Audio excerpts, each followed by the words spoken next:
প্রিয় ভাই ও বোনেরা, আসসালামু আলাইকুম। আশা করি আপনারা সবাই ভালো আছেন। আজকে আমি আপনাদেরকে যে বিষয়টা বলবো সেটা হচ্ছে আপনারা পুরা শীত এবং গরমে আপনারা কিভাবে ২টা গাছের পাতা দিয়ে ১২ মাস সুস্থ রাখবেন সেটা আমি আপনাদের সঙ্গে শেয়ার করব। অবশ্যই ভিডিওটা না টেনে শেষ পর্যন্ত দেখবেন। তার কারণ ভিডিওটাতে অনেক কিছু আপনারা মিস করে যে কমেন্টে বলেন যে পাতার নাম কি, এটা কোথায় পাওয়া যায়, এই ধরনের কমেন্ট করেন। এই জন্য আমি বলবো ধৈর্য সহকারে ভিডিওটা শেষ পর্যন্ত দেখবেন, তাহলে ইনশাল্লাহ আমি যেটা বলবো এটা অনুযায়ী যদি আপনারা কাজ করতে পারেন বা মুরগিকে যদি চিকিৎসা দিতে পারেন, ইনশাল্লাহ আপনার মুরগির বাচ্চা এবং মুরগিগুলো সুস্থ থাকবে 100%। যেহেতু আমাদের মুরগিটা কিন্তু দুইটা সময় বেশি অসুস্থ হয়ে পড়ে, সেটা হচ্ছে পুরো শীতে এবং শীতের শেষে এবং গরমের শুরুতে, আর গরমের শেষে শীতের শুরুতে, এই 4টা সময় কিন্তু সবচেয়ে বেশি আমাদের মুরগিগুলো অসুস্থ হয়ে পড়ে। এই 4টার সময় যেহেতু মুরগিটা অসুস্থ হয়ে পড়ে, সেক্ষেত্রে আমাদেরকে অবশ্যই ওষুধটা কিন্তু খাওয়ানো লাগে। আমরা যদি ওষুধ না খাওয়াইয়া যদি আমরা ন্যাচারাল গাছের পাতা দিয়ে যদি আপনারা যদি চিকিৎসা করতে পারেন, তাহলে কিন্তু আমাদের ওষুধ খরচটা কিন্তু কমে যাচ্ছে। আর দেশি মুরগিতে কিন্তু 100 গ্রাম বা 100 গ্রাম ওষুধের দামটা কিন্তু 250 বা 300, আসলে ওষুধ অনুযায়ী দাম।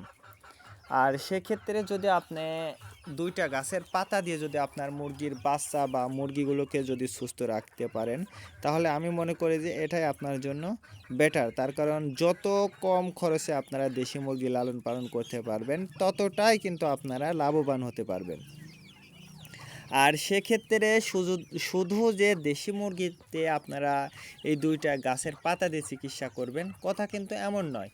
আপনারা দেশি মুরগি, সোনালী মুরগি, পাকিস্তানি মুরগি, ফার্মি মুরগি, সব মুরগির ক্ষেত্রে কিন্তু আপনারা যদি চেষ্টা করেন যে এই 2টা গাছের পাতা দিয়ে আপনারা আপনার মুরগির বাচ্চা এবং মুরগিগুলোকে সুস্থ রাখতে চান, তাহলে ইনশাল্লাহ সহজেই পারবেন।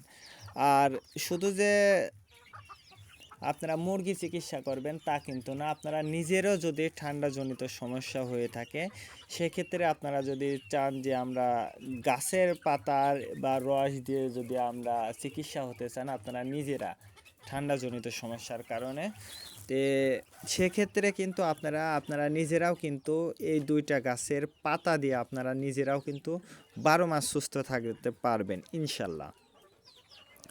এই জন্য আপনাকে প্রথমে যে কাজটি করতে হবে সেটা হচ্ছে সকালবেলা আপনার মুরগি যখন ছেড়ে দেবেন, তখন এই 2টা গাছের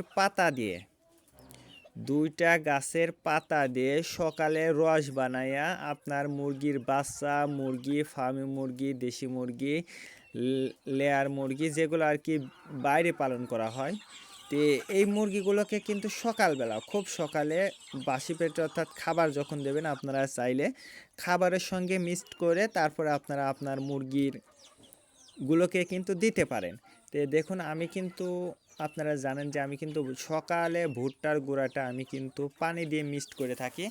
আপনারা হয়তো বা আমার ভিডিওর যে প্রথম ভিডিওটা সেটাতেও কিন্তু আমি এই ভুট্টার গুঁড়ো খাওয়াচ্ছি। এখনও কিন্তু আমি সেই ভুট্টার গুঁড়াটাই কিন্তু খাওয়াচ্ছি। অনেকেই বলেন যে ভুট্টার গুঁড়া খাওয়ালে মুরগি বড় হয় না। আসলে যে যে রকম খায় তার মুরগি সেরকমই হয়। তার কারণ আমি ফিড খাওয়ানোর পক্ষপাতী না। আপনারা ফিডটা খাওয়াইতে পারেন। আর ফিডটা খাওয়ানোর 2টা দিক আছে। আপনি যদি শুধু মাংসের জন্য মুরগিটা তৈরি করেন, তাহলে কিন্তু আপনারা ব্রয়লার মুরগির ফিড খাওয়ালে অতি দ্রুত মুরগিগুলো কিন্তু বড় হয়ে যাবে। আর যদি আপনারা মুরগিটা যদি ডিমের জন্য নিজের ডিমের জন্য যদি আপনারা তৈরি করতে চান, আমি সেক্ষেত্রে বলবো যে অবশ্যই আপনারা ন্যাচারালভাবে যেভাবে পারেন সেইভাবে আপনারা, অর্থাৎ ধান, গম, ভুট্টা এইগুলো দিয়ে কিন্তু আপনারা আপনার দেশি মুরগিকে লালন পালন করতে পারবেন খুব সহজে, খুবই সহজে। সেক্ষেত্রে কিন্তু আপনাদের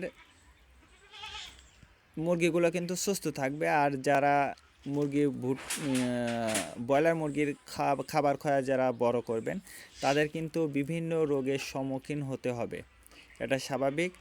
তো এই জন্য আপনারা চেষ্টা করবেন যে যদি আপনি নিজে বাড়িতে পোষেন তাহলে কিন্তু অবশ্যই আপনারা গম ভুট্টা গুঁড়াটা দিয়েই আপনারা মুরগিটা পালন করবেন। তো আমি যে গাছটা দেখাচ্ছি এখন, এটা হচ্ছে হাড় বাউসের গাছ। এটা হাড় বাউসের গাছ। এটা কিন্তু আপনারা যারা শহরে থাকেন তারা কিন্তু রাস্তার পাশে কিন্তু এই গাছটা অবশ্যই দেখতে পারবেন। তো এটা গ্রামেও কিন্তু অহরহ পাওয়া যায়। বিশেষ করে যারা গ্রামে আছেন তাদের জন্য এই পাতাটা চেনা কিন্তু খুব সহজ। এটা হচ্ছে হাড় বাউসের পাতা। আমি আবারও বলছি, এটা হাড় বাউসের পাতা। এই পাতাটার সঙ্গে আর একটা পাতা মিক্সড করতে হবে বা রোস্ট করতে হবে। তো এই পাতাটা আমরা তুলে নিলাম। তারপরে যে পাতাটা সেটা হচ্ছে পেপল টি। অনেকে আবার বলতে পারেন এটা হচ্ছে পিপল টির পাতা, আর এটা হচ্ছে পেপল টির পাতা। এটা হচ্ছে দেখবেন যে বাগানের মধ্যে এরকম পাতাগুলো হয়। আসলে সব গাছে কিন্তু বাংলাদেশের মধ্যে এক নামে পরিচিত থাকে না, এই জন্য ভিন্ন ভিন্ন নামে থাকে। এই জন্য আপনাদের এলাকায় কী নামে এই গাছটা পরিচিত অবশ্যই আমাদেরকে কমেন্টের মাধ্যমে জানিয়ে দেবেন। তে আমরা এই দুইটা গাছের পাতা রোস্ট করব। তো এই দুইটা গাছের পাতা রস করে আমার মুরগি যতগুলো আছে 1 লিটার পানিতে 1 মিলি এই রস দিয়ে আমি আমার মুরগির বাচ্চা মুরগি বড় মুরগি যেগুলো আছে সবগুলো মুরগিকেই কিন্তু আমি এই পাতার রস করে আমি খাওয়াই। ইনশাল্লাহ আমার মুরগিগুলো সারা বছর সুস্থ থাকে। অবশ্যই আমার জন্য দোয়া করবেন এবং আমার মুরগি এবং খামারের জন্য দোয়া করবেন যাতে আমি খামারটা আরও বড় করতে পারি। তো আজকে এ পর্যন্ত, ভালো থাকবেন, আল্লাহ হাফেজ। এবং